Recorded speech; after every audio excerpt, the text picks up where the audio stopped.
ਉਹ ਤੇ ਕੋਈ ਨਹੀਂ ਨੇ ਹਲੇ ਤੇ ਲੈ ਲੈ ਕੱਲੇ ਹੀ ਕਮਾਉਣਾ ਵਾਂਗਾ ਕਿਆ ਫਨ ਬੱਚੇ ਨੇ ਉਹਨਾਂ ਨੂੰ ਪਾਲਣਾ ਫੈਮਲੀ ਪਾਲਣਾ। अस्सलाम वालेकुम बाबा जी, क्या हाल है? ठीक हो? सेहत भी ठीक है? ਤੁਹਾਡੀ ਤਬੀਅਤ ਠੀਕ ਨਹੀਂ ਲੱਗਣੀ ਮੈਨੂੰ। ਜੈਕਟ ਸ਼ੈਕਟ ਨਹੀਂ ਤੋਹਾ ਕੋਈ ਨਹੀਂ ਪਾਈ? ਨਹੀਂ ਜੇ ਕਹਿੰਦੇ ਤੁਹਾਨੂੰ ਤੋਹਫਾ ਦੇ ਦਿੰਦੇ ਆ।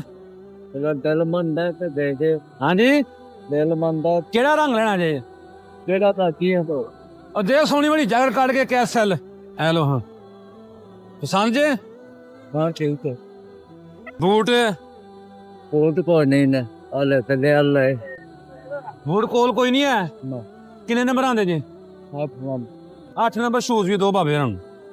ਉਹੀ ਮੈਂ ਤੁਹਾਨੂੰ ਵੇਖਣੇ ਤੋਂ ਹੱਥ ਘੜੇ ਠੰਡੇ ਬਰਫ ਹੋਏ ਨੇ।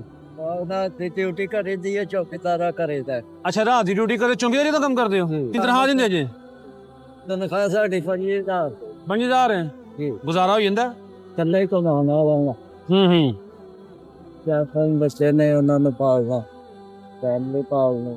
ਇਹ ਵੇਖੋ ਹਾਂ ਸ਼ੂਜ਼ ਪਸੰਦ ਜੇ?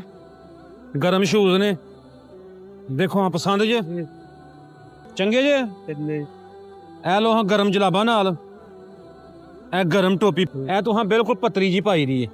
ਇਹ ਗਰਮ ਹੀ ਹੈ, ਪਸ਼ਮ ਹੀ ਹੈ। ਠੀਕ ਠੀਕ ਹੈ, ਇਹ ਤੁਸੀਂ ਰਾਤ ਦੇ ਟਾਈਮ ਹੁਣ ਪਾ ਲੈਣੀ। ਇਹ ਲਿਆਵਰ ਚ ਪਾਓ ਸਮਾਨ ਆਪਣਾ, ਪਹਿਲਾਂ ਜੈਕਟ ਪਾ ਲਓ।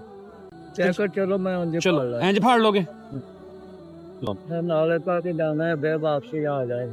ਚਲੋ ਲੋ ਫਿਰ ਦਵਾਵਾਂ ਦੀ ਯਾਦ ਰੱਖਿਓ, ਜਿਹਦੀ ਤਰਫੋਂ ਆਇਆ ਉਹਦੇ ਲਈ ਤੁਹਾਂ ਦੁਆ ਕਰ ਛੱਡਣੀ। ਠੀਕ ਠੀਕ ਹੈ, ਓਕੇ, ਅੱਲਾ ਹਾਫਿਜ਼।